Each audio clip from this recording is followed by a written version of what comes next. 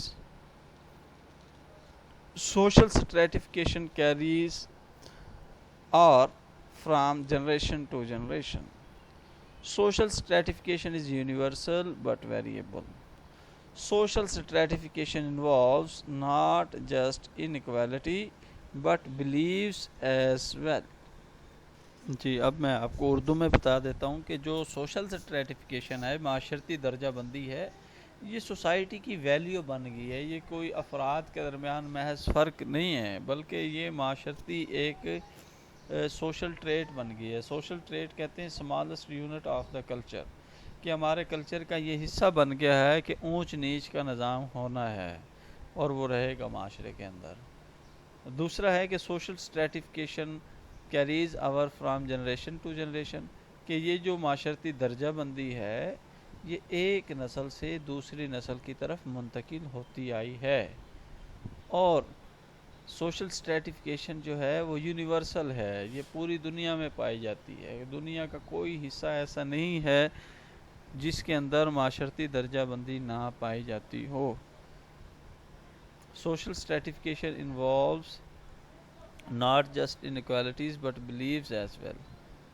یہ صرف انیکویلٹی نہیں ہے بلکہ یہ لوگوں کے بلیفس بھی اس کے اندر یہ موڈیفائی کرتا ہے اور اس کو اس طرح سے کیری آن کرتا ہے. تو سب سے پہلے آپ کو میں یہ بتا دوں کہ سوشل سٹریٹیفیکیشن ہے کیا. Social stratification refers to the ranking of individuals on a scale of superiority or inferiority, equality, according to some inferiority, equality, according to some commonly accepted basis of the valuation. Classification of persons into group based on shared socio-economic conditions, a relation set of inequalities with economic, social, political and ideological dimensions. Social stratification میں ایک aspect ہے کہ درجہ بندی ہے. وہ درجہ بندی معاشرتی بھی ہو سکتی ہے, معاشی بھی ہو سکتی ہے, سیاسی بھی ہو سکتی ہے اور آئیڈیالوجیکل بھی ہو سکتی ہے. اب میں آپ کو بتاتا ہوں.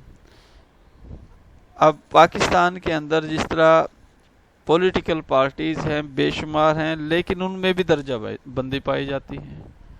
کچھ پارٹیز کو مضبوط سمجھا جاتا ہے اور کچھ کو کمزور سمجھا جاتا ہے. اور اسی طرح پارٹی کے اندر بھی کچھ ممبران ہوتے ہیں جو کہ طاقتور ہوتے ہیں اور کچھ ہوتے ہیں جو کہ کمزور ہوتے ہیں.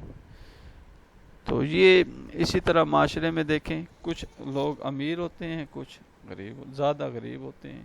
تو یہ نا برابری کا جو نظام ہے اسے معاشرتی درجہ بندی کہا جاتا ہے.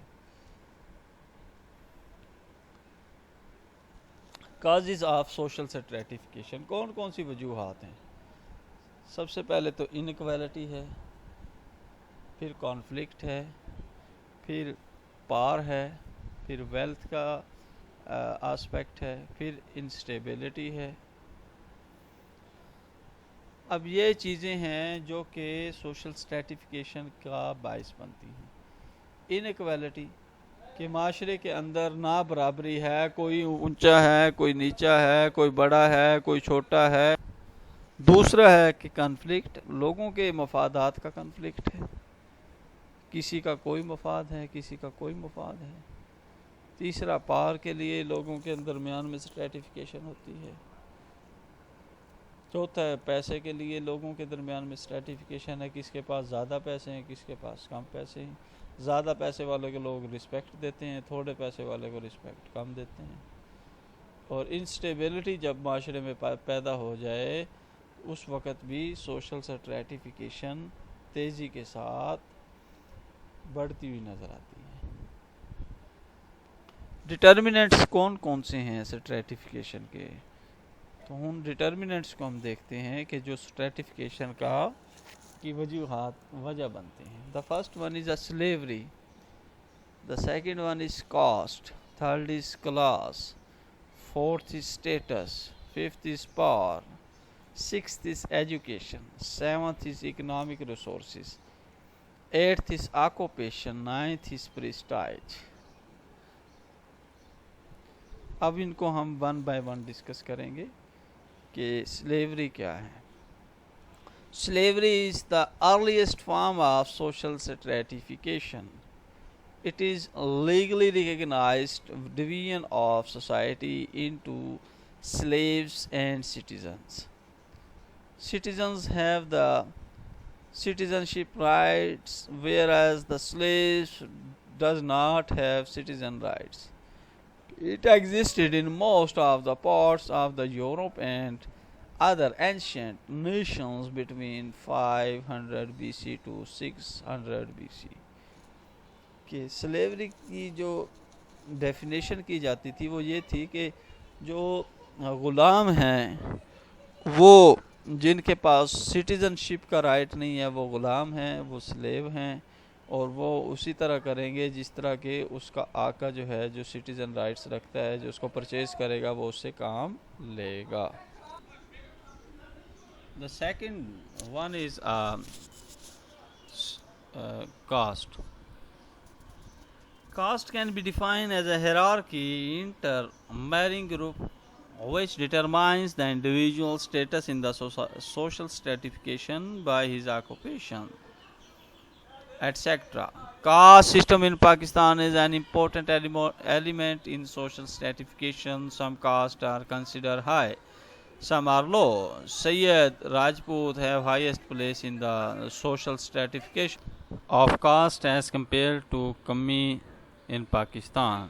Same conditions prevailing in India. یہ جو ذات پات کا نظام ہے یہ ایشیائی کنٹریز میں زیادہ پایا جاتا ہے، خاص طور پہ پاکستان اور ہندوستان میں، اور اسلام میں اس کا کوئی کانسیپٹ نہیں ہے۔ اسلام میں یہی ہے کہ جو زیادہ متقی اور پرہیزگار ہے وہی اللہ کے زیادہ نزدیک ہے۔ تو ٹریڈیشنل کاسٹ آف انڈیا جس میں برہمن، کھشتری، ویش، شودر اور ہیریجنز پائے جاتے ہیں، یہ نسل در نسل چلتے ہیں، اور اسی طرح آج بھی ہندوستان میں کئی ایسے علاقے ہیں جہاں آج بھی یہ اسی طرح ایز اٹ از جیسے ٹریڈیشنل اس کی ویلیو تھی ویسے ہی چل رہے ہیں۔ تو اللہ کے نبی نے خطبہ حجۃ الوداع کے اندر کلیئرلی بتا دیا تھا کہ کسی گورے کو کسی کالے پر، کسی عربی کو کسی اجمی پر، یا کسی اجمی کو کسی عربی پر کوئی فوقیت حاصل نہیں ہے۔ اللہ کے نزدیک وہی ہے جو کہ متقی اور پرہیزگار ہے۔ تو یہ تو ذات اور یہ ساری چیزیں صرف اور صرف اللہ تعالیٰ نے انسان کی پہچان کے لیے پیدا کی تھی، اور آج ہم نے اس کو بیس بنا کے لوگوں کی کیپیبلٹی سے میئر کرنا شروع کر دی۔ اور یورپ میں دیکھیں انہوں نے ان چیزوں کو چھوڑا، آج ترقی کر گئے، اور آج تک ہم جو ہیں وہ اسی کو لے کے بیٹھے ہوئے ہیں۔ دیٹس وائی ہم ابھی تک جو ہے وہ بہت پیچھے ہیں، اور اگر ہم نے اپنے آپ کو نہ بدلا تو ہم ڈیفینیٹلی بہت پیچھے رہ جائیں گے۔ تو ہمیں لوگوں کی ذات اور کاسٹ ان چیزوں کی بجائے ان کے آکوپیشن، ان کی سکلز اور ان کی کیپیبلٹیز پر فوکس کرنا چاہیے، ان کو اس بیس پر ہائر کرنا چاہیے، نہ کہ اس کی ذات پوچھیں، نسل پوچھیں، رنگ پوچھیں۔ تو یہ آپ دیکھیں کہ آپ صلی اللہ علیہ وسلم نے حضرت بلال رضی اللہ تعالیٰ عنہ کو مؤذن بنا دیا تھا، ٹھیک ہے، اور وہی مؤذن تھے جو کہ اسلام کے اندر پہلے مؤذن تھے، اور آپ صلی اللہ علیہ وسلم نے ان کو کتنا پیار دیا، اور حالانکہ رنگ ان کا بلیک تھا، لیکن آپ صلی اللہ علیہ وسلم نے ان کا اتنا درجہ بلند ہو گیا کہ وہ چلتے زمین پر تھے، اور ان کی قدموں کی جو آہٹ تھی، ان کی آواز جو تھی وہ آسمانوں پر سنائی دیتی تھی۔ تو ہمیں بھی اس کاسٹ سسٹم سے دور جانا چاہیے، باہر نکلنا چاہیے، اور براڈر وے سے سوچنا چاہیے۔